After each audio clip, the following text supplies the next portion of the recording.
So আসসালামু guys, welcome to new blog my channel. আশা করি সকলে ভালো আছেন।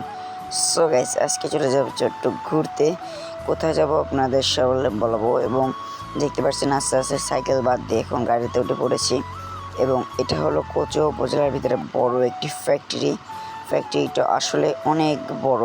এই ফ্যাক্টরিতে ব্যাগ এবং চার্জার তৈরি করা হয় মোবাইলের চার্জার জন্য।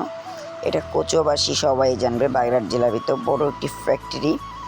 তারপর আস্তে আস্তে আমরা চলে এসেছি সাইনবোর্ড বাজারে। আমরা মূলত যাব সে চরমোনা পীর সাহেবদের বাসায়। যখন যাওয়ার জন্য আমরা দেখতে পাচ্ছেন আমার দুলাভাই চলে এসেছে বাইকটি নিয়ে, এবং বাইকে আস্তে আস্তে আমরা চলে যাচ্ছি। আমার মোট বাইকে আছে 4 জন, আমার ভাইগনা, আমার দুলাভাই এবং আমার আব্বু। এবং আস্তে আস্তে দেখতে পাচ্ছেন চলে যাচ্ছি, এই যে ধারে ধারে আমরা চলে এসেছি। এবং দেখতে পাচ্ছেন এই যে রাস্তাটা, এটাই হলো সে আসল জায়গা।